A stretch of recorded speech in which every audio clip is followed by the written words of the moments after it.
Each week, nearly a dozen movies are released theatrically. 40 films a month, more than 400 a year. That's a plethora of cinema. Too much cinema. You'd have to be an addict to see all that, but don't fret. We've got you covered. This is CinemAddicts. Hey everyone, what's up? It's a new week of CinemAddicts. This is CinemAddicts episode 252. Am I recording? Yes, I am recording episode 252 we're covering the week of Friday, July 26, 2024. The big movie that's coming out this week. Do you know what the big movie that's coming out July 26, 2024? Eric Holmes, do you have any idea? Arctic Convoy, but it's probably not that. It's probably something worse. It's probably some. Oh, here we go. We're going to also talk about Deadpool and Wolverine. I haven't seen it. Bruce Purkey hasn't seen it, or Eric Holmes hasn't seen it. We'll just sort of extemporize, or we'll just talk about whether we're going to go to the theaters or not, or if it's worth talking. Okay, but Eric mentioned a movie called The Arctic Convoy, and that's a movie that I think might be worth your time. We'll see. It's on theaters and on demand. 6.9 on there right now. Oh, okay, spoiler alert. Very good, Eric. Spoiler alert on The Arctic Convoy in theaters and on demand July 26th. We are done with that review of The Arctic Convoy. Now we need another 30 seconds for The Last Breath. It's a shark movie, Eric Holmes. What's your rating on The Last Breath? Spoiler alert. Do it. I'm just going to put 3-star banger on that right now. 3-star banger. Okay. Eric Holmes just rated the two features. 3-star banger for The Last Breath. I hate bearing the lead. I'm just putting the lead right out there, right at the front. So you can stop listening. I actually can skip to Bruce's segment and then, yeah. And yeah, don't listen to me because what are my ratings for both movies, Eric Holmes? I'll put 4 stars on those right now. Put 4 stars. Don't do that. There might be a change of plans. So that's our running joke. But no, Eric Holmes has rated The Last Breath, shark movie, 3-star banger, and he actually gave 6.9 stars to The Arctic Convoy. We're done.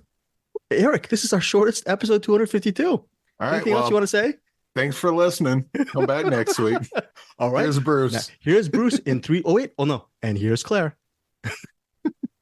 All right. We're back, folks. If only it could be Eric Holmes. Then we would have, because we're doing our Patreon, that would give us 58 minutes before we have to talk to Bruce Purkey once a month. Isn't that a slog, Eric Holmes? We have to see him on Zoom to talk about our Patreon. I'm excited. I miss Bruce. It hasn't been that long. I miss him already. Yeah. Oh, wait, you're supposed to say I miss Bruce and put the quotes on the thing by I'm doing it under the table. under the table. All right. So here's the thing. Here's the plan, folks. Sorry, we're all over the place. After we record the show, we'll be recording our monthly Patreon. The movies are Brick and Slither. It's Bruce Purkey's month. We're covering the year 2006. We have 2 movies to talk about. Again, we talked about The Last Breath, The Arctic Convoy. We did not bury the lead like we've done the previous 251 episodes. So you can leave us right now and go straight to Bruce, because Bruce is not going to bury the lead. Well, you're going to hear the nice, relaxing sounds of Bruce Purkey. That's why I'm speeding things up, because Eric and I are sort of the neurotic version of CinemAddicts. And now, if you want something nice and smooth, you're going to go to Bruce Purkey and his thoughtful reviews. How's that? Is that my impression of, or impersonation, or mimicking a Bruce Purkey? It's pretty good. Can you do a Bruce Purkey right now? And by the way, last week you were worried about your excitement. My excitement voice? You brought it back this week. I brought the fakeness back, right? Do you like that? Do you like the superficial fakeness? Yes, I am back. The superficial Greg is back. Greg Superficial Vosti. Look, Eric Holmes, here's the thing. I'm still continuing to be fake. Can you do a Bruce Purkey? Can you do a Bruce Purkey review of The Arctic Convoy, or anything you want? What's your impression? You know what? I think Bruce will actually like the Arctic Convoy. I don't know for sure. I suspect, if I had to guess, it'd probably be 4 stars, maybe. Oh, very interesting. Last Breath, my guess, it's a shark movie. He hasn't seen The Last Breath. Oh, he hasn't? Yeah, I'll still guess regardless. Okay? You'll still okay. What would he have given that shark movie, The Last Breath? What would he have given that movie? I think he would like some of it. Really? I don't think he would like it as much as I do. I think he would have given it 3 stars, maybe. Not a banger. 3 stars. Yeah, probably 3 stars. Yeah, mild recommend. Yeah, mild recommend, definitely. Okay, so again, Patreon, we're going to be doing Brick Slither, the year 2006. We're going to get into our 2 big reviews right now for our features. Hopefully, you'll find value added stuff, because let's face it, this episode is kind of a wasted episode because it's a Deadpool and Wolverine week to the mass. But look, we're cinematics folks, not just me, you, me, Eric, and Bruce. It's you guys out there. You guys are the most important part of cinematics. You guys try to actually, I'm assuming, go find hidden gems this weekend, and we'll tell you if the Arctic Convoy, or actually Eric has already told you, but we'll tell you if the Arctic Convoy. It's not even a hidden gem. Here we go. That thing is polished and laid out for everyone. Keep pulling the rug, Eric. I love it. And then we'll talk about that in a second. But let's talk about a show that where cinematics from whence we came from, the Film Vault. Eric Holmes, you have plans for the Film Vault in about a week and a half. By the way, our mutual friend, Anderson Cowan, he is the co-creator of cinematics, and he's co-creator of the Film Vault. He called me the other day, and I made sure to make it go. I saw the Anderson name. I made sure on my iPhone to make sure it goes straight to voicemail, just like any call, straight to voicemail. And then I made sure to leave a message on Anderson when I know he wouldn't pick up. Just say, hey, we gotta call back. Let's hang out. I always do that. Sorry, Anderson. We're gonna talk very, very soon. But speaking of Anderson Cowan and the Film Vault, what plans do you have, Eric Holmes, for a week and a half from now? Yeah, going to the Film Vault live show. I think Mitch Burns is going to be there. Andrew Clark, the Hollywood persona. Andrew Clark's not coming. I don't think Andrew Clark's coming, but Mitch Burns. Probably not. But I'm still holding out. I'm crossing my fingers, holding out hope. Would love to see Andrew Clark in person. Would love to see any listeners in person. I think Peter Beta from Middle Class Film Class might be coming out. He's a busy man, okay. But he loves the Film Vault, so he'll probably show up. And I don't know who is and who is not coming out, but if you're coming out, hit me up because I got a pretty sweet Airbnb. And in the pictures, I saw a little grill on there. I'm like, ooh, we're using the hell out of that grill on. So I hope I don't get there and it's like all torn to crap and whatever, but well, it'll be fine. It's going to be in a nice area. If you want to hit up Eric, cinematics, the Film Vault, hopefully cinematics and the Film Vault listeners, fans, devotees of those respective universes, hit up Eric Holmes at hamslime at gmail.com. Hit him up. Say, hey, I want to hang out with you for a couple of days before we go to the Film Vault. And he has a pretty spacious abode. So yeah. I'll be out there late on the 3rd, like 8 in the evening on the 3rd, and then I'll be leaving on the 6th. So yeah, if you're out there and I miss you at the TFV live show somehow, maybe hang out Monday. I'm cool with that. Okay. And I will be not actually at Eric's domicile at his Airbnb because it's 2 hour and 10 minutes. I looked at MapQuest. 2 hours and 10 minutes. Eric Holmes, our 5-year friendship is not worth it. It's only worth 45 minutes right now. It's counting. Greg, next year it's 48 minutes, but with 2 hours and 10 minutes, that's Greg, too much. Last week I said Mitch Burns bought the shower curtain. Yes, and I lied. That was me, and it's for you to transport me to the Airbnb, where we will tie you up and force food down your throat. Oh no, it's family show. It's getting getting very dark. I didn't want to tell you that. I didn't want to worry you, but you know what? You're my friend. I figure I'll give you the heads up. Okay, you're about to be kidnapped when I come into town. Thank you, folks. Cinematics listeners, please call the police. Thank you so much for those thoughts, Eric Holmes. But Eric and I will be having a little bit of a late lunch before the Film Vault. So if you want to visit Eric Holmes at the Film Vault event, we'll be eating somewhere in that Hollywood and Highland complex near the Chinese Theater.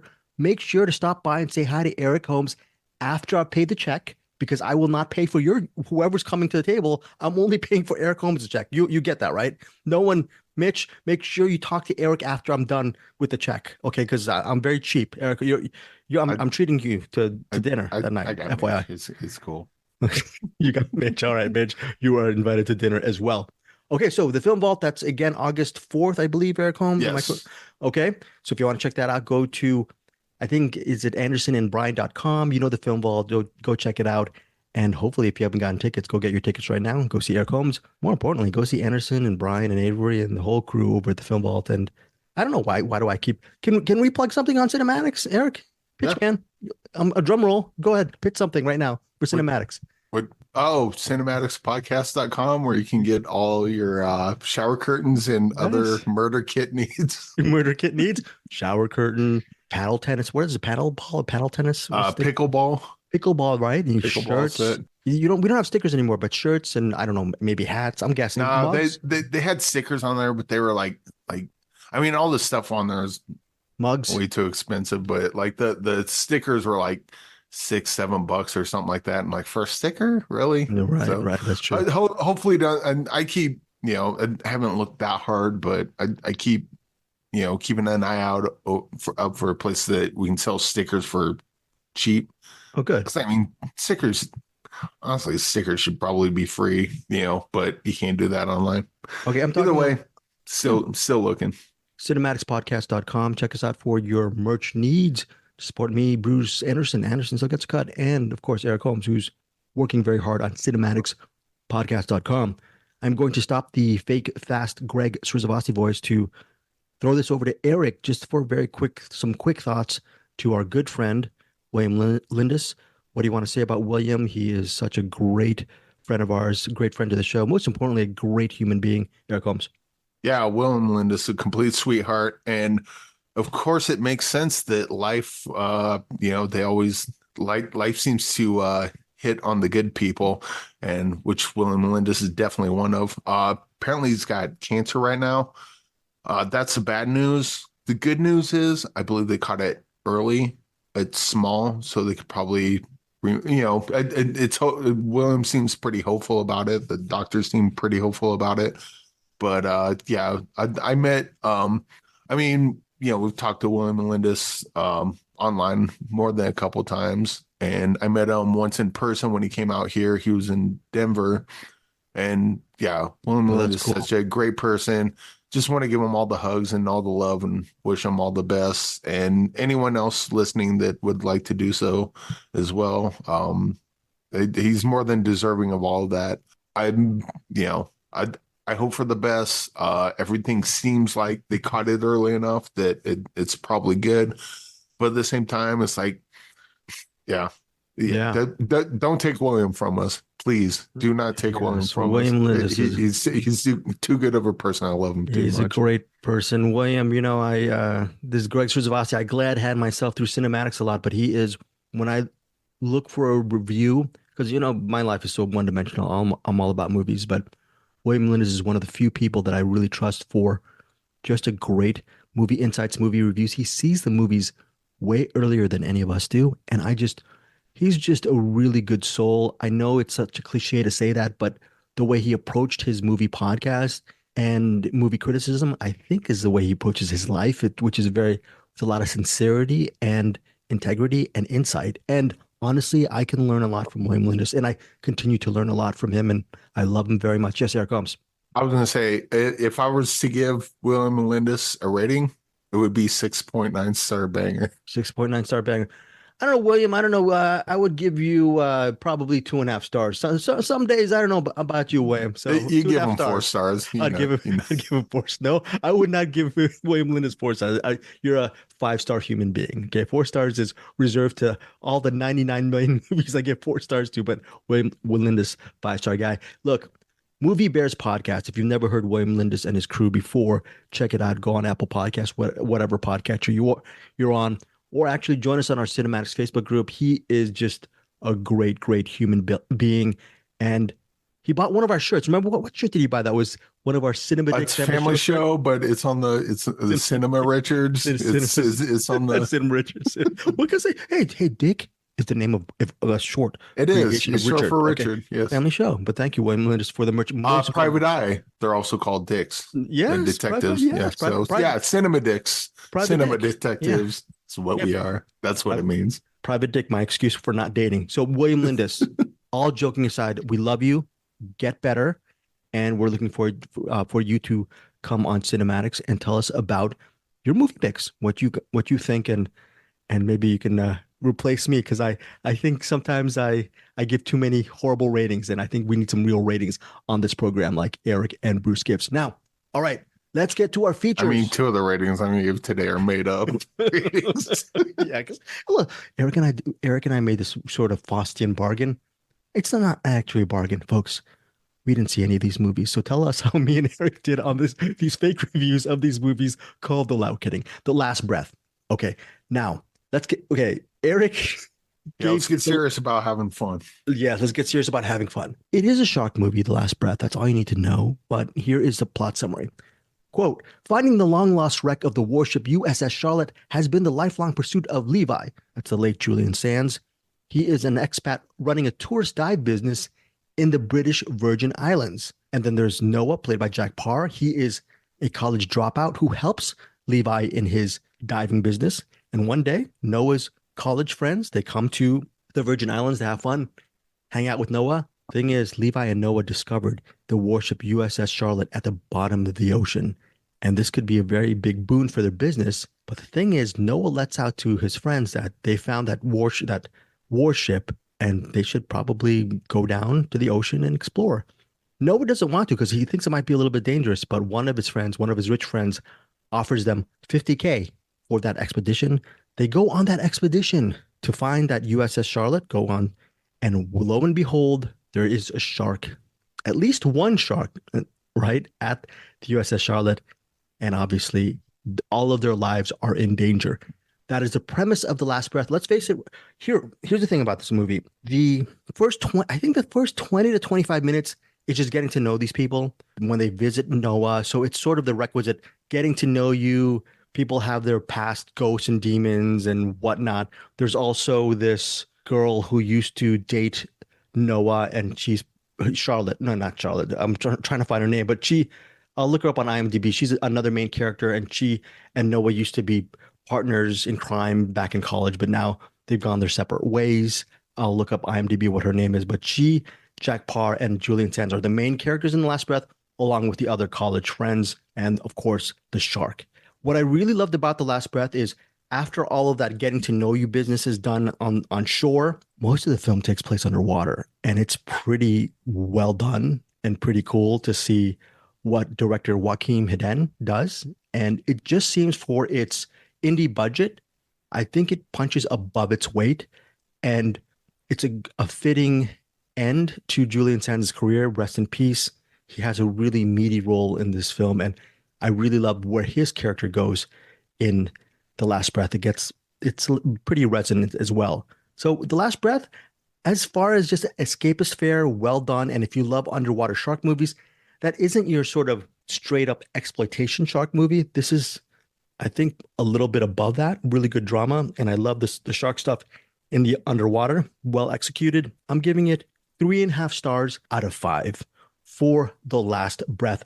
Again, it's in theaters and everywhere you rent movies, July 26th. I believe it's a very good rental. And I don't know if it's good. I'm going to put the Amazon links if it's available on our show notes. It is a well done, especially if you like Julian Sands. It's really good. And the new actors, that Jack Parr is very good. And I'm going to look up the actors right now while Eric talks about his thoughts on The Last Breath. Eric.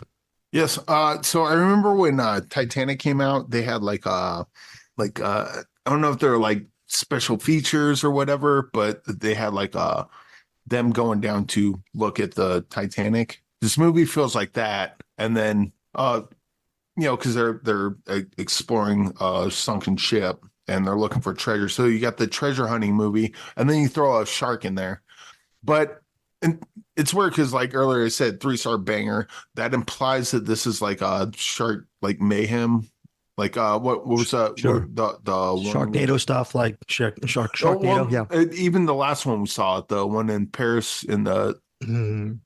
Oh, I forgot the name of that movie. Yeah, same director as Mayhem, I believe.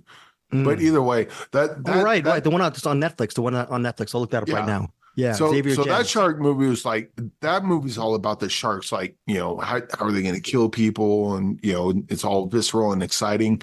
This one's not really that. This one's more of a kind of a survival horror, and also sort of a treasure hunting, sort of Indiana Jones type of thing, but underwater. Yeah. And this kind of had a different take. Now, I will say, like, the effects in this are kind of not great, but I think the characters and the situation and just the whole setup of the movie, like you said, it punches above its weight.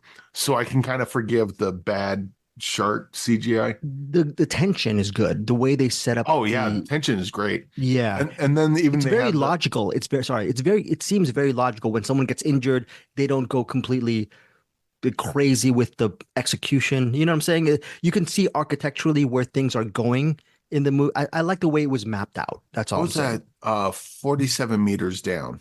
Right. So I haven't seen it. and so in that one they're stuck at the bottom of the ocean or the area that they're at. And there's a shark in it, but the shark's more of a looming threat than it is the reason you're going to see this. So you're watching people trying to figure out, like, we got to get up there. We know there's a shark that's getting in our way. Basically, the shark is the obstacle in this.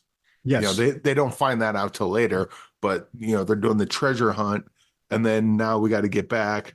Or oxygen's depleting. Let's just go back. Well, there's a shark. Yeah. That's gonna complicate things. Yeah, I think I haven't seen Under Paris, the movie that you're referring to. Yeah, Eric, is Under Paris.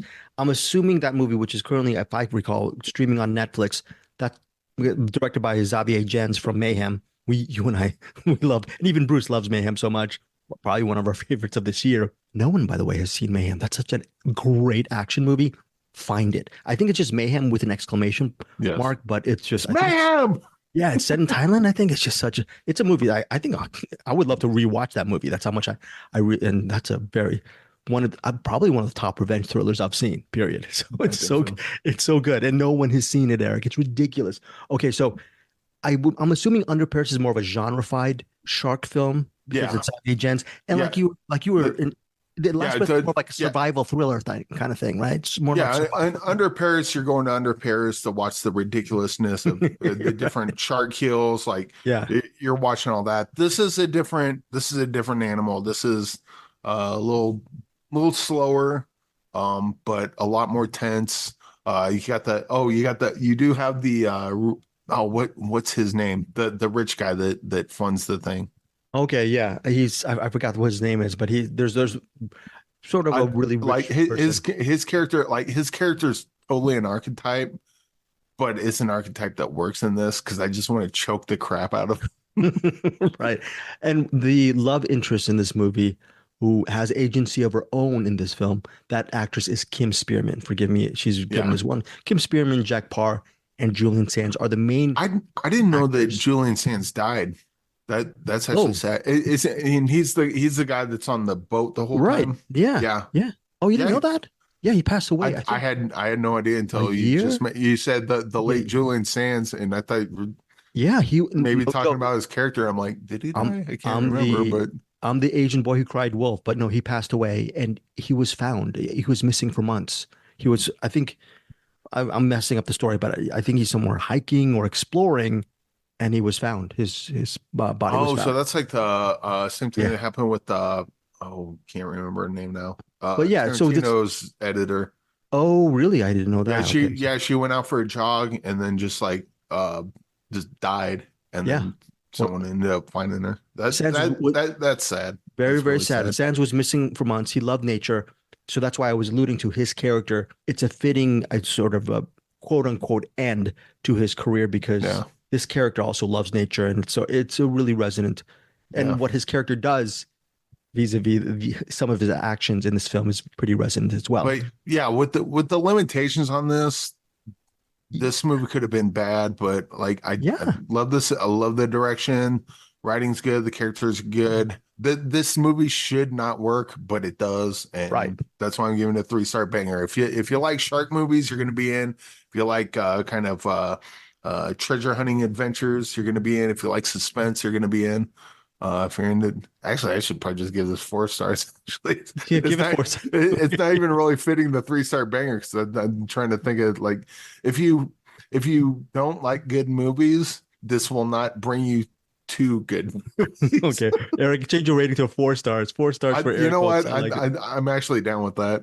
4 stars. Yeah. Okay. Well, yeah. 3-star banger sounds like this is like a exploitational kind of so bad it's good, but this is actually pretty good. Yeah. And it's like now some people are like the Black Demon. This kind of leans more towards Black Demon territory for me, which I loved. Yeah, I like the Black Demon hesitate to make that comparison because I know a lot of people did not like the Black Demon. They're wrong, but that's fine. Everyone has their opinion. You SOB, can you change my 3.5 stars to 4 stars? You actually talked to me. Yeah, this is a 4-star movie. And I think what's great is, okay, again, I'll say this a million times, my favorite filmmaker is De Palma. And one of the things he really does is he knows how to set up his shots. He makes a really great, even let's just say you hate Body Double, right? You can't argue that he does not know how to frame a shot or to actually plan out his movies visually. And I think this director, Joaquin Hedden, what he does underwater is really well done. For, like Eric was saying, the budget involved. Are we going to talk ourselves up to a 4.5 on Let's stop. Let's stop with our rating. Let's stop. We're going to stop. Eric and I are going to stop. We might go to 6.9. But if you want to put 4.5 on the advertising, go ahead. But we're locking it in at 4 stars. 4 stars. This is the last rating for Eric Holmes and Greg Josowski for the last breath. But like with the Black Demon, it was a shark movie, but it wasn't a shark movie. It was a movie about something else with a shark in it. That's kind of what I feel about this. Like the shark 100%. The shark is not the star of this. The shark is just a looming threat. And the real story is all the other stuff that's going on. And I think that's why this works so well. 100%. Yeah. Wow. Okay. 4 stars. Look, we change as human beings. If we change as human beings, we can always change our ratings. Okay, you guys have been witness to the gradual change of our thoughts. Right? I'm afraid this is going to get the Black Demon treatment where people watch this and like, I hate it. I'm like, what the hell is what's wrong with me? They're gonna hate Am I the only one that can watch good movies like and no one else sees it? I love The Acolyte. People hate that for reasons I don't understand. Eric's on an island. Black Demon's rad. I hope people watch The Last Breath and see the same movie I did because I really like this one a lot. All right, very good, Eric Holmes. The Last Breath. We should be the publicists of director Joaquin Hedden and the folks involved. Theaters and everywhere you rent movies. I don't know if we're going to be publicists because it would be like, look, you'll probably hate it, but I really like it.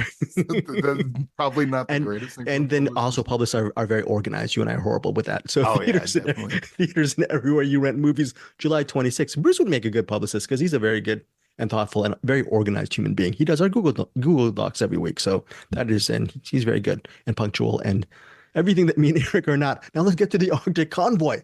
My rating will not change on this. 6.9 stars for Eric Holmes. And look, Eric is presuming he's going to actually put a 4 stars for me, but I'm going to bury the lead right now. And I'm going to give the Arctic Convoy 4.5 stars and work my way backwards and say why I think it's 4.5 stars. I'm going to say this might be a really boring review for you guys because it's just going to be me and Eric 5 to 9 minutes saying yes, I agree for the Arctic Convoy. Anyways, here we go. It's 1942.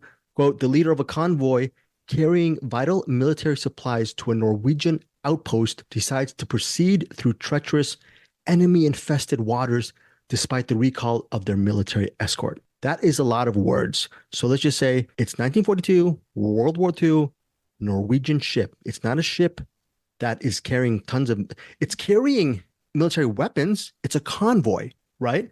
But there's only, what do they call that? There's a machine gun outside the ship. That's their only form of defense and offense. The convoy, most of it is just supplies. And they want to take these supplies across the Arctic and go and arm the Russians, okay, in World War II against the German and air naval forces. The problem is there is a British ship that is pretty much right next to the convoy, just making sure that they protect the convoy. The problem is that British ship leaves the convoy and they're surrounding other ships, which are also convoys, because they are worried about, supposedly there's a bunch of German air and naval forces right around this perimeter. So now what do you have? You have this Arctic convoy all alone by itself, just with that big machine gun outside on whatever on the deck to protect themselves. And along with 35 civilian merchant ships, they are basically sitting ducks for these German naval and air forces. Will this Arctic convoy survive within the running time of 108 minutes? We're not going to tell you what happens, but I will say that if you're expecting an action movie just an action scene every 5 minutes, you're not going to get that. There are action sequences in this movie, but the reason why I'm giving this 4.5 stars is Eric mentions one of his beloved or maybe favorite genre is the courtroom genre. And this was not a trial, but this had a great characterizations because there's the captain of the ship and his character, he's all about going down with the convoy and heading straight to their destination, even if they're going to be killed in the process. Because he said, Stay the course. Stay the course. He says, and this is not a spoiler, he says basically he considers himself already dead when he enters the ship. And that's, even though that's fatalistic, you can actually get behind that philosophy because he is, like Eric said, saying he is staying the course. But then there is a first mate.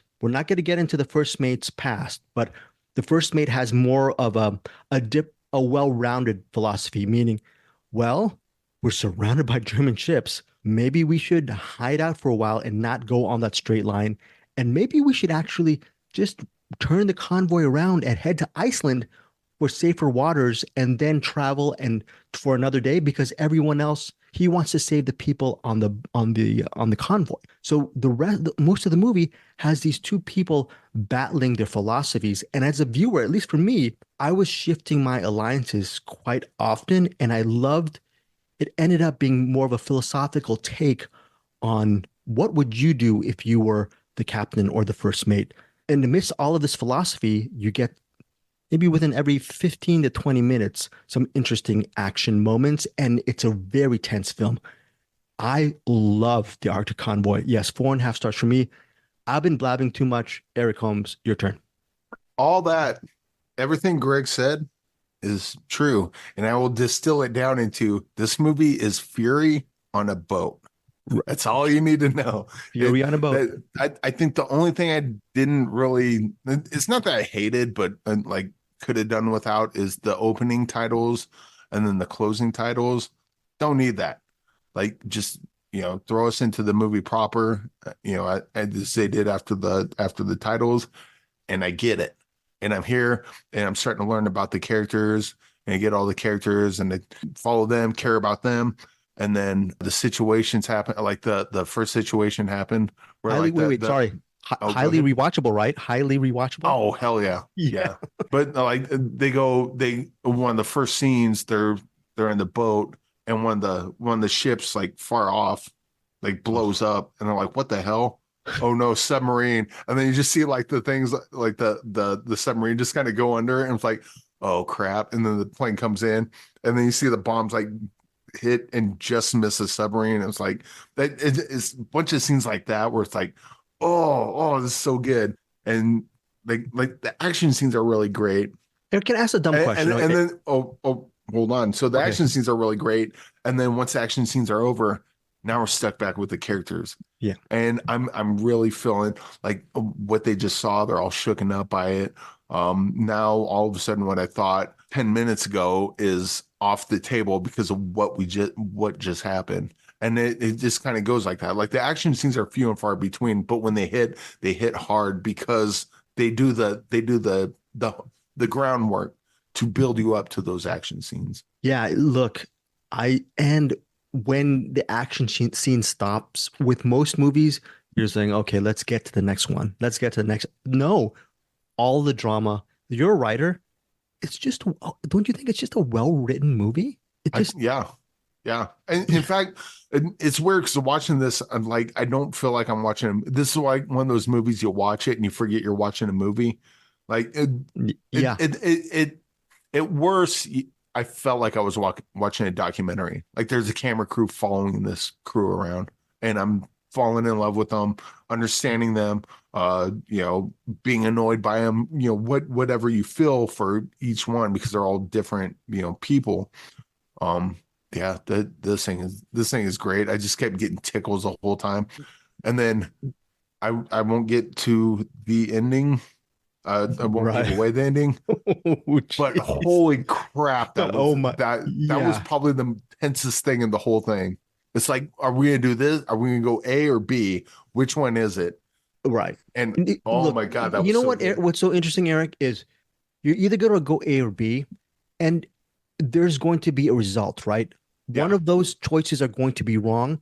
I think what makes this That's the thing. In that situation, none of the choices that's they're right. both the right choice. That's But right. one of them's gonna Mm-hmm. and you're really they're really just in a coin That's flip at that point. It's like, oh God, what the hell is gonna happen? that's what makes this movie so interesting is because it presents you've always talked about just presenting both sides in a fair and Yeah. equal manner.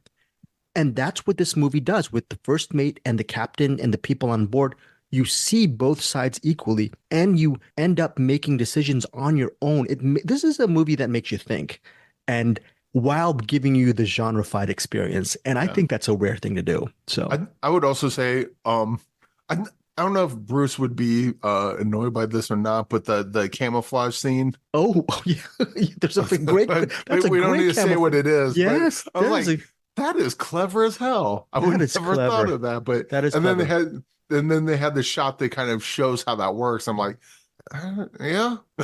I can see how that would work. Also, I'm not going to give too much away, but there are characters that you are invested in, but most characters, it's easy for you as a moviegoer to map out what they're going to become at the end of the film. And what's interesting about the Arctic Convoy is it gives you really interesting you I was really pleasantly surprised at the development of each of, like, especially the two main characters. I don't know about you, but I did not see a predictable situation with these two people whatsoever. Did you see, as far as, No, and in fact, like the characters that would be the antagonists aren't really bad guys, and yeah, like there's even a scene where you have the coward of the group who yes, reveals themselves to be the coward, but at the same time, like you see the situation, I'm like, I can't hate you for that. I get yeah, it. yeah, Like yeah, the antagonist, I'm like, I totally understand where you're coming from. I get it. Like there's no one that's like has a point of view where it's like you're the evil bad guy. Everyone's got a point of view where it's like, I don't know if I would do that, but I get it. You know, yeah. I'm kind of on board with everybody, even though I might disagree with them on one thing or another. I think the scariest thing about the Arctic Convoy is it also insinuates that you can be right and be wrong at the same time. And sometimes the outcome of the decision can fall on like just the slightest hair, and and you don't know. Sometimes you can do all your best, even if it fails, maybe it's not even your freaking fault. Maybe it's just the way it shook out, and that's scary to me, right? You can't make you're making the best educated guess, but sometimes that educated guess may not work out for you, and if it does, that might just be luck. So, Yeah. anyways, yeah, Yeah, definitely hats off to the writers. And I'm gonna destroy the names, but I'm gonna give it a shot. We got three of them. We got Christian Siebenherz, Harold Rosenloh Eeg, and Lars Gudmestad. for the Um, writers. No, yeah. let me try So I don't know which one came up with the ending, but this probably isn't it, but this is kind of what's going on through my head. It's almost as if someone learned what a Schrodinger's cat is and Mm. said, let's put let's cinematize a Schrodinger's cat, what that Yes. means, because that's exactly what it is. Is a cat dead or is a cat alive? You're right both times until you open it up and see what the actual answer is. Yes, 100% Eric. Yes. And director, again, I'm going to try like Eric to pronounce it. Henrik Martin Dalsbakken.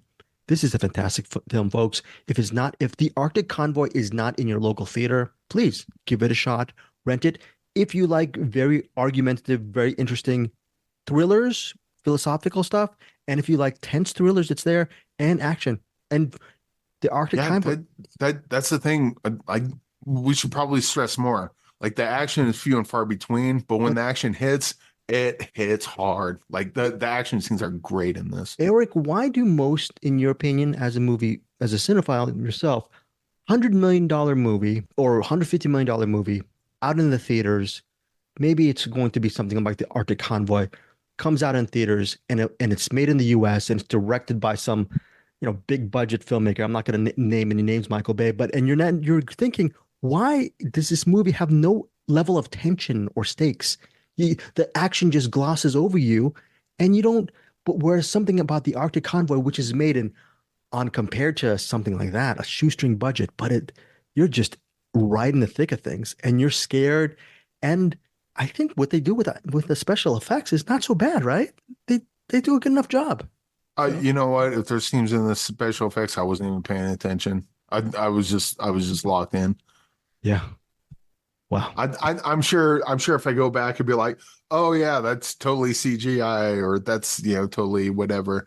But as I'm watching it, like that never even entered my mind once. Yeah. So I'm gonna stay with 4.5 stars. I'm not gonna go 6.9 stars. I was hoping that would talk you up to a 5. A 5. Look. I'm going to borrow Bruce Purkey. We miss you, Bruce Purkey. I was kidding about not wanting to see you on Patreon. We're gonna be seeing you on Patreon in about 15 minutes. Yes, as Bruce Purkey says, room to grow. I think this is for me, the Arctic Convoy, 4.5 stars with room to grow in theaters on demand July 26th. And Eric, for the upteen time, can you give your rating on the Arctic Convoy and just final thoughts? This 6.9 stars. This is, I mean, I saw Fury. I absolutely love Fury. Went movie. Back and watched it a bunch of times. This is Fury on a boat. And so I'll go back and watch. Everything I loved about Fury is all the same reasons why I love Arctic Convoy. That they have the characters, the vessel itself is a character in the movie, if you want to be that person. But I also I think in certain ways this might be even better than Fury. But just because that ending is so good. Oh, we can not nitpicking. We can name some. There's one sequence where I don't even want to mention it. There are some harrowing sequences. The ending on this one, obviously, we did mention it's one of two choices that are made. One of the choices is made, and then there's the fallout of that choice. I want to see an alternate ending where they pick the other one and see what happens there. Right. And that would be just as interesting, I think. Look, this is one of those movies where it's on demand. I'm purchasing it. I'm gonna buy it. I'm gonna wait till to see if it's gonna be on Blu-ray, but I'll add it to my digital collection. I love the Arctic Convoy so much. All right, so that's our movies. Eric, we talked almost an hour on that. Oh my gosh! Look, we'll spend 2 minutes on Deadpool and Wolverine. This is all I'm gonna say, Eric. About are you a fan of the previous Deadpool movies? Everyone, even if people who are not MCU fans ended up being fans of Deadpool because it was so meta, self-referential, the sarcasm. Did you glom onto the humor? I know you're not a anti-MCU person. You watch Marvel films. Have the Deadpool movies given you excitement to see Deadpool and Wolverine, or are you not a fan of the franchise? So I'll say I just like Ryan Reynolds in general, especially like Buried and Waiting. And Deadpool. I'd like the first Deadpool movie. Saw the second one like that, but I never really went back to him.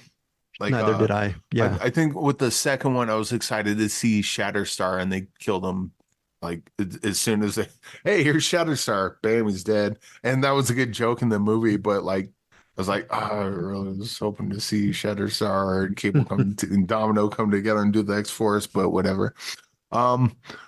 But yeah, I liked them. I enjoyed them. Never really went back to them. And I expect that from this. I'll probably go watch Deadpool and Wolverine, mostly because I want to see if like they do the Wolverine masks, like with the right. It's just like surface level stuff. Well, Eric, watch some silly jokes, and that's kind of all I'm expecting from this. And that's fine. That's fine because that's the mechanism of it. You're okay with that? Okay. Yeah, I've seen some people saying, "Oh my God, this is the greatest movie ever made." Blah. I'm like, look, I haven't seen the movie. Maybe it is. It's not going to be, but maybe it is. I remember just so you know, it's in our contract that we're supposed to say that as movie critics that I haven't seen it, so I don't know. But I mean, we've seen enough movies to know that. Yeah, I will say this: if Deadpool and Wolverine it becomes like this like huge masterpiece, I will officially have had my mind blown. I'd be like, did not expect that. But at the same time, I'm not going in with arms crossed like, Deadpool Wolverine's gonna suck. Like, I'm just expecting it to be dumb fun. There was some funny jokes, Ryan Reynolds being funny, Hugh Jackman being the straight man. Hopefully we'll get to watch Wolverine with his full costume, and that'll be cool. Maybe a couple cameos, and it's got that. Hey, cool. I think the highest this movie can expect is probably 3-star banger territory. I don't see this as like a masterpiece of any type, but I could be wrong. I think I'm just gonna echo what you say. I remember watching Deadpool. I think I saw one of those movies with Anderson. Deadpool, saw Deadpool 2, really like both of them. Yeah. Lots of jokes. Had a great time watching them. Saw them both in the theater. All I do remember though is by the time of I was done with each of those movies, I was a little bit tired of all the jokes. That's not a complaint. Yeah. I'm just saying I had such a good time on both those films. Those were movie events for me. It's just But kind of relentless. It's like, oh, okay. Right, like, right. No, but look, to your point, I think there's a reason why after all those years, I still, and neither of you, we haven't gone back to rewatch them. Yeah. I think, but that does not negate the fact that we both had a good time for Yeah. both movies. And I think, are you gonna go watch it this weekend, maybe if you have time, or I'm gonna give it a shot. I'm gonna watch it on Saturday. I We'll check don't it out. know. Okay. We'll see. We'll see what happens. Yeah, I'm gonna give Deadpool and Wolverine a shot. Listeners, I'll definitely watch it. Probably not opening weekend. That might just be a little too much. But at the same time, maybe that's the best time to watch it when like all the people are laughing. all the fans are there, and then it kind of gets me a little like, you know, where it would be like a 3-star movie, like the crowd things kind of bump it up to a 4-star movie. Because there's got to be something said about that, about the experience. 100%. And look, one of the reviewers was complaining, like, and he said, well, this movie, I enjoyed it, but all it was a couple of hours of fan service. If it's just a couple of hours of fan service, I'm not going to mind watching it in theaters. It's going to be fun. So I know it sounds like a critique on Deadpool and Wolverine, but if it's just a escapist fare that neither me nor Eric will return, or maybe even Bruce will return to, that's fine. As long as we watch it one time, that's all. They got our money. Look at it this way. Yeah. I love sweet tarts. You get like a roll of sweet tarts. That's great. 100%. I don't want to eat a full plate of sweet tarts. A roll is fine. That's a great analogy, Eric Holmes. All right. Sweet tarts or not, tell us what you think of Deadpool and Wolverine. And most importantly, if you do follow our lead or lead, I don't know, however you want to spell lead, tell us if you see The Last Breath and The Arctic Convoy. Tell us what you think of these movies as well. Hit us up on our CinemAddicts Facebook group. Hang out with us. It's me, Eric, and Bruce, and William Lindis. So many great people there. Mitch Burns, the aforementioned Mitch Burns, Angie Clark. We have some really great people, Matt Stillman and Peter Beta. A great group of people over there. Before we go, we have a recommendation from Eric. Eric, we're going to get to your vroom recommendation next week on CinemAddicts because we're going to meet Bruce. I was gonna mention that to you. Have you seen that yet? I have not seen the Bike Riders yet. I do know I had lunch with Jeff Nichols one time for an awards thing. He was doing Loving. He was really nice to my mother. I will always love him. If you can fit it in, try to watch Bike Riders this week, and then we'll talk about that next week. Okay. Because spoiler alert, Bike Riders is awesome. Go watch it. It's like Sons of Anarchy prequel. It's great. But okay, we'll talk about it more next week. I will rent it, and we will talk about it next week. You and I will talk about the Bike Riders and how good the movie is. Did you like Loving? Did you like Jeff Nichols' that movie? Loving? I like all Jeff Nichols movies. Okay, very cool. I'm a fan of all of them. They're all great. All right, so we're going to close out with one recommendation from Eric Holmes. It's from a filmmaker, an actor that he really loves. His name, I believe, might be Jim Cummings. Is now a good time to talk about Cummings' latest film, Eric Holmes, or short? I think now is a good time to talk about it. Well, tell us about. Actually, it's fitting because we are literally just talking about MCU stuff, and that's kind of what this is about. Greg, did you watch this? I have not seen it yet. So it's 11 minutes short by Jim Cummings, written and directed by and starring Jim Cummings, and Jim Cummings is going full on Jim Cummings in this, which is great. He shows up to a house. And he's got he's got balloons, and he's got a briefcase with him. And it's like, hey, it's now a good time. And then it's the Spanish family, they let him in. You know, it's just being awkward. And then you quickly find out that he works with Disney, and he showed up to the house because there's a little kid in the bedroom. And the kid's dying from some disease, probably cancer or whatever. But and so it's like, oh, this is a Make-A-Witch situation. And so Jim Cummings shows up with the briefcase with a laptop inside that has Captain America 4 on it. And, the kid's dying wish is to watch Captain America 4, so he's going to show that to him. And it's 11 minutes. Just watch it. It's funny. It's awkward. It's Jim Cummings, like Jim Cummings doing the opening of Thunder Road. It's kind of that sort of thing. I think most people listening to us know who Jim Cummings is and what to expect from him. Yeah. And this is just, you'll say Nick Cage is going full into Nick Cage. People understand what that means. I think when you say Jim Cummings is going full Jim Cummings, you kind of understand what that means. And this is a great short. It's 11 minutes.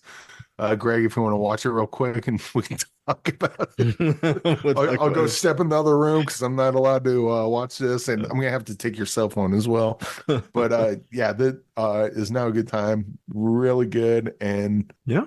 Cool.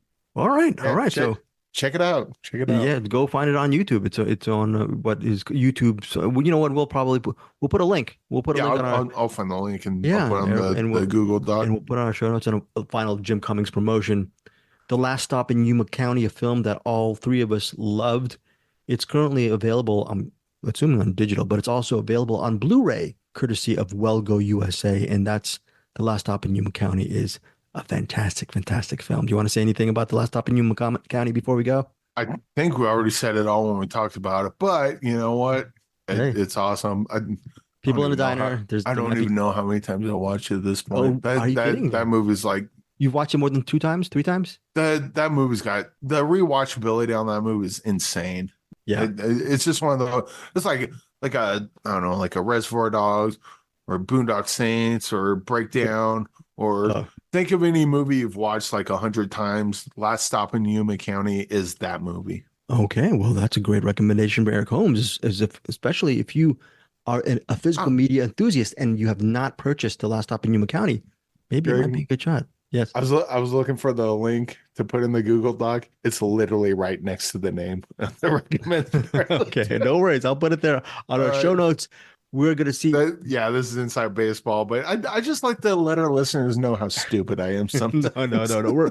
We're both stupid. We're going to get our smarts in a couple minutes when we see Bruce Purkey for Patreon. Again, this month we're covering the movie Slither. What a gross movie, by the way. Slither, and what is the other movie? Brick. By Rian Johnson, who I like to call Rian Johnson just because of that name, but we'll give our full review of those 2 movies for our Patreon. Thank you, Patreon members, for supporting all 4 of us on CinemAddicts. Thank you, CinemAddicts listeners, for listening to CinemAddicts and supporting our podcast. We really appreciate it. I'm signing off with Eric Holmes. Final thoughts. Check out what Bruce has to say. I'm sure he's right about everything. Unless he says Arctic Convoy isn't good, in which case don't listen to Bruce ever about anything. I'm still and William Lindis, get well soon. All the hugs. Soon. We love you. We love you, William Lindis. All right, so that is it. And of course, before we get to Bruce Purkey, here's Claire. Goodbye, everybody. Thank you for joining CinemAddicts. Hey, everybody. Welcome to another episode of, what do we call this? Let's see. Cinema in the Attic, the sub broadcast of CinemAddicts, where I've said it before, I'm in the attic, right? They keep me in a box, chain me up, they throw me a little bit of food scraps during the week, and then eventually I get to come out and talk about movies for a few minutes. This is behind the curtain. This is my second version recording this because I thought I recorded it the first time and I did not record it. So here we go again. You missed all my great thoughts, which who knows how great they are, whatever. We've got a feature this week, and I've got one feature this week. I think they have 2 or maybe 3. And I've got 2 or 3 good recommendations for you this week as well. The feature this week is The Arctic Convoy, directed by Henrik Martin Dalsbakken. This is a movie from Norway, I do believe. I may be wrong about that. I wasn't sure, Swedish or whatever it was. It's a World War II movie. Now, World War II movies are kind of like Westerns. Like sometimes they're fantastic, and a lot of times they are really mediocre in this day and age. So you have to kind of pick and choose to get a good World War II movie. Oh, we've had a few, just like Westerns. We had an Old Boy and not Old Boy. What was it called? Old Boy is a different movie altogether. Old Henry, that was it. That was a pretty good Western we had in the last couple of years. And with World War II movies, once again, you got your Glorious Bastards and other things that come along.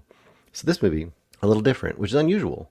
The fact that you can get an unusual or different World War II movie in 2024, that's a pretty good thing right out of the gate.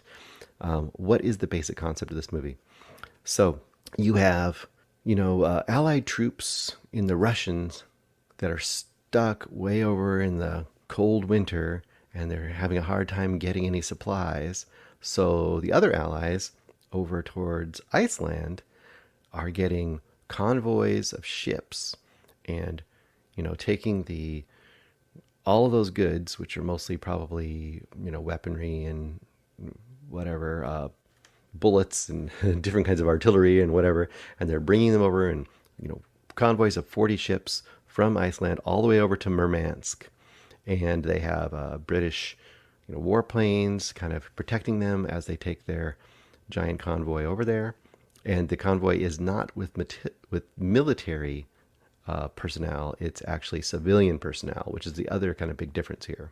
Now, right out the gate, I remember Eric had mentioned when he was watching this in our little off-side chat that we have, he had said something like this really reminded him of that tank movie Fury, where it was a single tank, trying to make it behind enemy lines and trying to survive against all odds.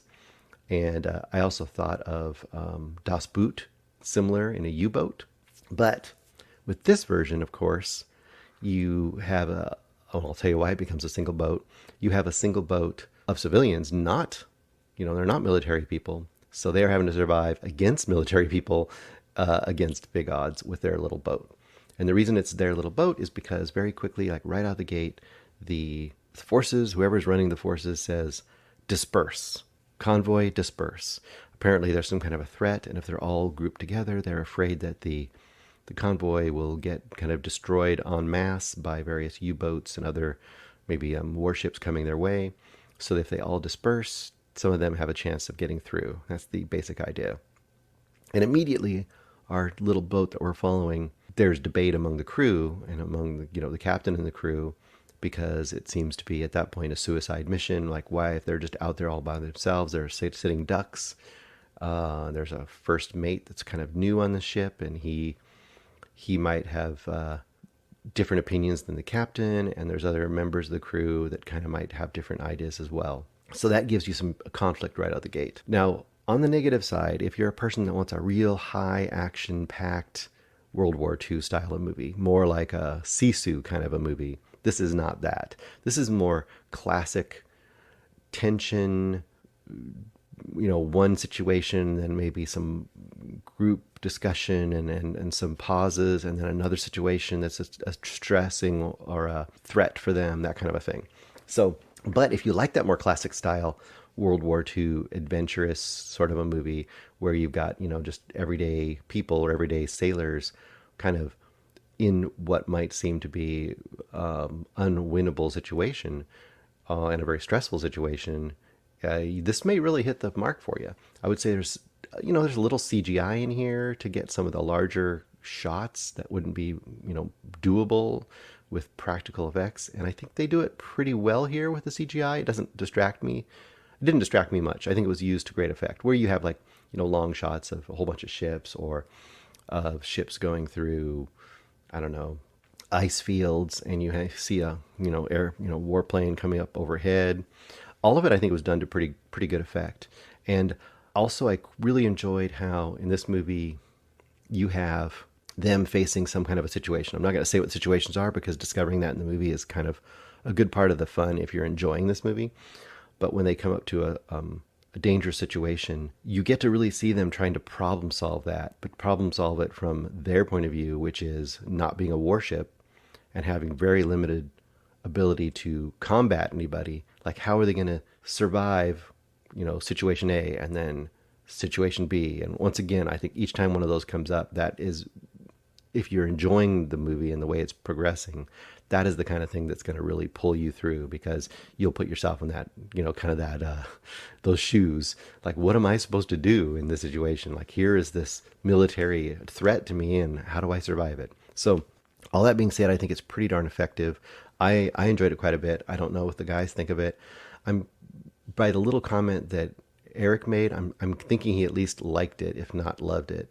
I liked it a fair amount. I say I probably go 4 stars in this. I was thinking 3.5 or 4. I'm not sure, but I think this is pretty darn good. So I'm going to go 4 stars. I'm guessing Greg probably likes it quite a bit too. I'm just thinking this would probably be across the board, at least 4 stars. That's my guess, but we will see. If you've already heard it, you probably already know. That is the one feature I have for this week. And then I have 3 quick recommends for you guys. I'm going to go from worst to best, but none of them are bad. So that's a good thing. The worst, but also good one is The Teacher's Lounge. The Teacher's Lounge is on Netflix, just dropped. This is also a movie from somewhere in the northern countries, and I did not write it down. I don't know if it's Sweden or Norway, Finland, Denmark. I'm not sure. It's somewhere up there. Directed by Ilker Katek. This is one of those movies I'd heard about for a while. I knew it kind of got a lot of little. It got some buzz during the award season. I don't think it got much, but it did get some buzz for sure.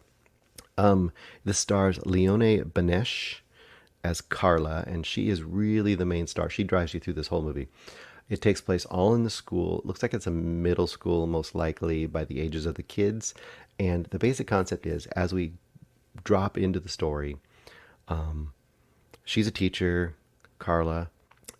She is the whole school. I guess there's been some controversy because there's been some, I don't know if it's money being stolen or what it is, but they assume some student is stealing stuff, and they're basically in the middle of investigating that. So she's teaching her class. Some other teachers that are running this investigation come into her class and say, all the boys get up, leave the room, all the girls stay behind, vice versa. I don't know if they I think that's the way they do it. Either way, they basically start singling out certain students to start questioning them. And Carla immediately is like, this isn't how we do things, because if you're pointing out, if you're singling out certain children, even if you don't absolutely, have proof, the other students are going to now see them as possibly, a dishonest person, even though they may have no evidence that that's the case. And in fact, she even gets a little bit more upset because they point out one student named Ali, and he is, based on his ethnicity, she thinks that they're being racist, that they're picking on him because he's a Muslim or because he's a different race or what it is, but she just doesn't like it. She's kind of upset about it. So soon after that, you see her in the literal teacher's lounge, and they have this little piggy bank. And it's like this little bank that you leave coins in, kind of an honor system. When you get a snack, you leave a few coins behind, right? I mean, most people in offices have had something sort of like this. And she notices a teacher taking a few coins from that piggy bank. So you kind of feel like, you see the wheels turning in her head, like, oh, maybe it isn't a student stealing. Maybe it's a teacher. Not this one particularly, but maybe a teacher is actually doing the stealing. She sets up a little sting operation. She has her jacket hanging on the back of a chair in the teacher's lounge. She opens up her laptop, sets it to record video, and then leaves just to see if anyone will take her wallet or take any money from her jacket. And lo and behold, they do. And she gets video evidence of who it's doing that. And she goes to confront that person. And that is the beginning of the whole downward spiral of this movie, which is kind of this social examination of guilt and accusation. And, how do we investigate something we think is happening? And how do we accuse somebody either publicly or privately? And how does that ripple out into the entire society that we have? So, and in that case, this is like a microcosm, obviously, of society. And you would think, based on her, she's just trying to do the right thing. But what happens is, and I'm not going to tell you exactly what happens, but the idea of what happens is, by trying to do the right thing, she essentially just opens up this huge can of worms that may or may not just negatively affect just about everybody that comes in contact with this all the way around. I think this is one of those movies. It's a great discussion movie. I don't think it's not the most cinematic movie at all. In fact, it has that 4:3 ratio. I think that just makes it even a little bit more like an after school special as far as the look. It's just very straightforward filming style. It's just like, we don't care the look, we just want to get to the story kind of an idea. But that being said, like I said, a great discussion piece. This is the kind of movie you could literally show a high school class on ethics and have people discuss, like, well, did that person do the right thing? What would have been a better way to do that? Was that, is that for the better good of society, or is that for the worse of society? And that's kind of the way this whole movie works. It's a experiment, a thought experiment almost of a movie. And in that way, I found it really interesting, very fascinating, but maybe not the most satisfying movie overall. So I would say for me, it's probably 3.5, solid, really well made, really interesting. The performance by Leone as Carla is definitely fantastic, and she has to kind of carry this whole movie. And it definitely says some stuff about what is happening in societies around the world, and it can be applied to pretty much any society, including ours. So I would say it's worth a look, especially since it's on a streaming service. And some people, this might strike them even harder, depending on what their personal life situation has been. I would say for most people, at least, it would be interesting and a good. It draws you through enough to keep you watching it for sure. Okay, but not a whole full-throated endorsement. It's a partially throated endorsement. Next one, very good movie, which I finally got around to, is A24's Love Lies Bleeding by Rose Glass. Rose Glass made Saint Maud, which is the classic A24 kind of movie, right? Slow burn, kind of horror, but kind of horror adjacent, very personal, journey kind of movie, but also with these horror tinges on the edges. But a lot of people be like, this isn't a horror movie, this is A24 horror movie. I don't like these. So if you told me that Rose Glass was going to make this neo-noir, sweaty, grimy, just in your face kind of movie, I would have been knocked over by a feather. I wouldn't believe it, but boy, oh boy, did she do that here. I would say it's a neo-noir. This is like a movie that takes the neo-noirs of like the Cowan brothers and stuff like that from the 90s, gives it its own updated flavor to great effect. And that being said, so you think of the Cowan brothers, they always have this comedic element to it. I think this does too. I think a lot of people might overlook the comedic element here because it's relatively subtle. It's not as in your face as it might be in some of the Coen Brothers movies, but I think it's there if you want to find it. And also in the Coen Brothers movies, a lot of times you have like some kind of a crime or crime adjacent sort of situation, and a lot of characters that are all not good people that all making it worse. And this movie definitely falls into that category. Basic characters in this movie: Lou, Kristen Stewart, who is doing amazing work in the last, I don't know, up to 10 years now. Kristen Stewart is really finally coming into her own. I think people are recognizing how great Kristen Stewart is, but she is fantastic in this movie. And she is met pretty much equally by the character of Jackie, played by Katie O'Brien, who I had never seen before. But Katie O'Brien, this is really a breakout for her, and everyone else who's seen it, I think, pretty much is agreeing that Katie O'Brien is amazing in this. And they're the two you see on the poster.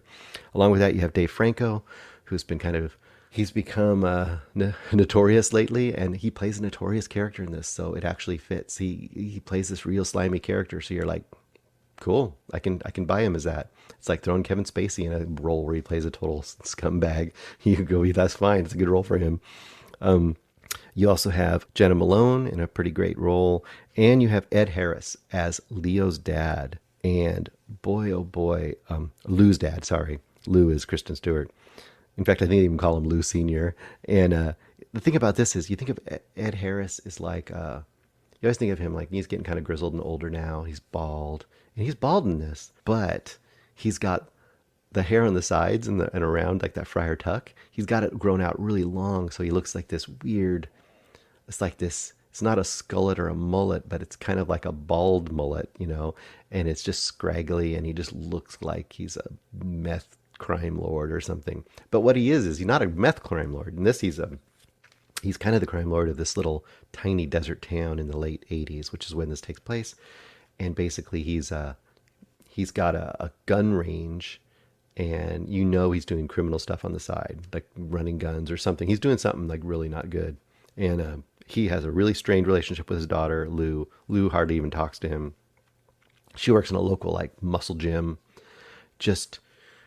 She's just a nobody in that gym, really, though. She kind of owns it, but she kind of doesn't own it. You know, her dad kind of owns it. So you know it's just one of those things where she's not really powerful no matter where she is. In fact, the very first shot of the movie basically is her with her arm in just a clogged toilet at the gym, cleaning it out by hand. And you know that she's not living her best life right now. And very quickly, she encounters the character of Jackie by Katie O'Brien.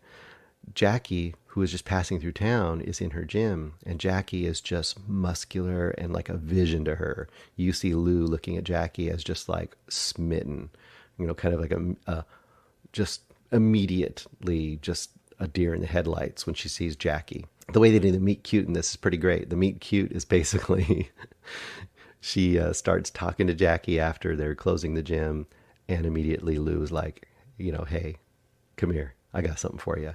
And just like you'd have the creepy guy in the van that would offer candy to kids or something, Lou offers steroids. She's like, here they are. This is what you want. This is your candy. And immediately they both just start shooting up steroids. So that should give you the flavor of this movie. It knows it's down in the grime, and it's reveling in it, and it just draws you through. There are twists and turns. It gets very violent in the way that a Coen Brothers movie would too. There are good people maybe doing bad things, maybe, or bad people doing good things. I don't know. People make choices that cannot be undone in this movie, and it just drives them down a rabbit hole of, mistake after mistake that's just snowballing into problems, big problems.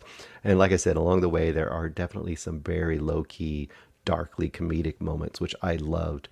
There also is a little warning towards the end, and a little bit throughout, but definitely towards the end, there is some surrealistic elements that some people really have hated. They were like, oh my gosh, it really jumped the shark at the end. It just got way too ridiculous, and that's just so unbelievable. And none of it is supposed to literally be happening. There's a few metaphoric things happening with surrealistic images.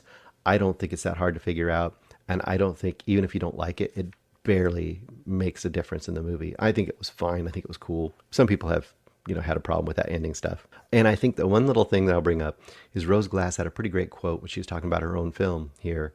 And she said, really all this movie is about the character of Lou, who is trying to quit smoking and failing miserably. She's not wrong. If you look at it like that, a person trying to quit smoking and failing miserably as a through line to this movie, there is some great comedy to be seen there. And I don't think you can fail much more miserably than this movie than she does. She fails very, very miserably. I love this movie. I think this is a 4.5 movie. It's definitely one of my favorite movies of the year. It's on Max. I think if A24 movies are not your style, that kind of artsy, overly moody, weird movie, that's the way kind of people think of A24 movies. I think this movie is way more crowd pleasing, even though it is violent. It is criminals doing criminally kind of stuff. I think that a lot more people might be able to latch onto this movie than you would the average A24 movie. So I would say give Love Lies Bleeding a chance. It's pretty darn good. And last but not least, I think my favorite movie of the week is a short by Jim Cummings. It is on Vivo or YouTube. You can find it. Just look up Is Now a Good Time by Jim Cummings, and it is easily watchable. If you don't know Jim Cummings, go back and look up Jim Cummings because he's awesome. Thunder Road, Wolf of Snow Hollow, the Beta Test are all feature films by him. But he did another short this year too. I think it was earlier this year or late last year. I think it was earlier this year. And it was great. I love the fact that he's just not going to stop. He wants to make movies, so he's going to do it one way or another, even if he has to keep making shorts until someone else will throw him enough money or he can crowdfund enough money to make another feature. But either way, he's making great content out there. And if you wonder if Jim Cummings is keeping his independent spirit or he's going to just sell out to big studios, like maybe he's just going to all of a sudden become a superhero and work for Disney or something, I don't think he is. I think this short pretty much burned all those bridges. And if you don't know why, you'll have to watch this movie, this short, which is called I Know or is now a good time. Basic concept. I'm not going to really tell you what happened in this exactly. I'm just going to say it takes this idea. Everyone's heard about this. You've got Make-A-Wish things, right? And a lot of times they'll be taking them to a amusement park, or take them on a trip to Hawaii the one time in their life before they pass away from whatever, to go see something special or have this special experience. And every so often you hear about, oh, the brand new Star Wars is coming out, but it's going to be out in 6 months. Before little Jimmy, kicks the bucket, let's give him that chance to watch, Star Wars, the New Age, or whatever you want to call it, Star Wars 25, the New Age. And then, this kid's going to have this great experience that no one else can have until later this year. And hey, guess what? We're going to get some great PR out of this as well. So this takes that idea and it really runs it to the furthest, most hilarious and satirical point. And I love this very much. I think it's hilarious. Like I said, I think it's got great satire. I think it's scathing, and it has one of the most unexpected, finales to this idea that you would ever see. I did not expect it to go where it went, and when it did, it just made me even happier than I already was, and I was pretty happy at that point. I would say if there's any misstep is there was not a mid-credit sequence or something in here. It should have had that as well. But hey, instead of being I don't know, this is as good as you can get. I think this is 5 stars for me.